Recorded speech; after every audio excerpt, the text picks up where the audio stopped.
Mobile ban ನಿರ್ಧಾರ ವಿರೋಧಿಸಿ ಸರ್ಕಾರ ಮಾರ್ಚ್ 12ರಂದು ಕನ್ನಡ ಶಾಲೆಗಳ ಬಂದ್ಗೆ ವಾಟಾಳ್ ನಾಗರಾಜ್ ಕರೆ ನೀಡಿದ್ದಾರೆ. 16 ವರ್ಷದೊಳಗಿನ ಮಕ್ಕಳಿಗೆ ಮೊಬೈಲ್ ನಿಷೇಧ ನಿರ್ಧಾರ ಸರಿಯಲ್ಲ ಹಾಗೂ ಬಜೆಟ್ನಲ್ಲಿ ಕನ್ನಡ ಶಾಲೆಗಳ ಕಡೆಗಣನೆಯನ್ನ ಖಂಡಿಸಿ ಮಾರ್ಚ್ 12ರಂದು ಕನ್ನಡ ಶಾಲೆಗಳ ಬಂದ್ಗೆ ಕರೆ ನೀಡಲಾಗಿದೆ. ಮನೆಯಲ್ಲಿ ಪೋಷಕರ ಮೊಬೈಲ್ ನೋಡೋ ಮಕ್ಕಳನ್ನ ಜೈಲಿಗೆ ಹಾಕಲಾಗುತ್ತಾ?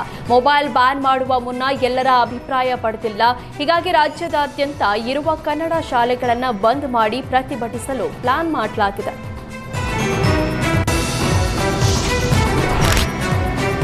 ಬಜೆಟ್ನಲ್ಲಿ ಬೆಂಗಳೂರಿಗೆ 100 ಹೊಸ ಸ್ಕೈ ವಾಕ್ಗಳನ್ನು ಸಿಎಂ ಘೋಷಿಸಿದ್ದಾರೆ. ಆದರೆ ಈಗಿರುವ ಬಹುತೇಕ ಸ್ಕೈ ವಾಕ್ಗಳು ಶಿಥಿಲಗೊಂಡು ಜನರ ಓಡಾಟಕ್ಕೂ ಸಾಧ್ಯವಾಗದ ಸ್ಥಿತಿ ತಲುಪಿದೆ. ಬಹುತೇಕ ಸ್ಕೈ ವಾಕ್ನಲ್ಲಿ ಲಿಫ್ಟ್ ವರ್ಕ್ ಆಗ್ತಿಲ್ಲ, ಸ್ವಚ್ಛತೆಯಂತೂ ಇಲ್ಲವೇ ಇಲ್ಲ. ಕುಡುಕರ ಅಡ್ಡಿಯಾಗಿದ್ದು ಸ್ಕೈ ವಾಕ್ ಮೇಲೆ ಬಾಟಲ್ ಗ್ಲಾಸ್ಗಳು ಬಿದ್ದಿರುತ್ತೆ. Mysore bank circle, Majestic, Okalipuram sky walk ಕೇವಲ ಬ್ಯಾನರ್ ಫ್ಲೆಕ್ಸ್ ಕಟ್ಟಿ ಹಾಕಲು ಸೀಮಿತವಾಗ್ತಿದೆ. ಮೈಸೂರು ಬ್ಯಾಂಕ್ ಸರ್ಕಲ್ನಲ್ಲಿರುವ ಸ್ಕೈ ವಾಕ್ ತುಕ್ಕು ಹಿಡಿದು ದೊಡ್ಡ ತೂತು ಬಿದ್ದಿದೆ. ಜೊತೆಗೆ ಮೇಲ್ಚಾವಣಿ ಮೇಲೆ ಮರದ ಕೊಂಬೆ ಬಿದ್ದಿದ್ದು ಜನ ಭಯದಲ್ಲೇ ಓಡಾಡುವಂತಾಗಿದೆ.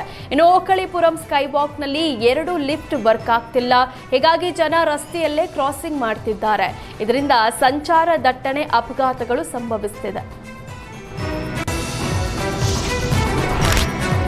ಗಾಂಜಾ ಸೇವನೆಯ ಅಡ್ಡ ಆಗ್ತಿದೆಯಾ ಕಬ್ಬನ್ ಪಾರ್ಕ್ ಅನ್ನೋ ಅನುಮಾನ ಶುರುವಾಗಿದೆ. ಕಬ್ಬನ್ ಪಾರ್ಕ್ನಲ್ಲಿ ಗಾಂಜಾ ಸೇವನೆ ಮಾಡ್ತಾ ಇದ್ದ 2 ಫೋಟೋಗ್ರಾಫರ್ಗಳನ್ನ ಕಬ್ಬನ್ ಪಾರ್ಕ್ ಪೊಲೀಸರು ಅರೆಸ್ಟ್ ಮಾಡಿದ್ದಾರೆ.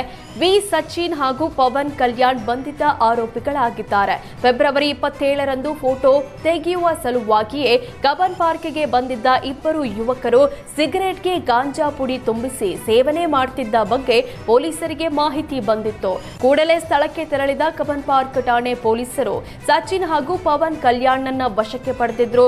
ವೈದ್ಯಕೀಯ ಪರೀಕ್ಷೆ ವೇಳೆ 2 ಗಾಂಜಾ ಸೇವನೆ ಮಾಡಿರೋದು ದೃಢಪಟ್ಟಿದ್ದು ಇಬ್ಬರನ್ನ ವಶಕ್ಕೆ ಪಡೆದು ವಿಚಾರಣೆ ನಡೆಸಲಾಗುತ್ತಿದೆ.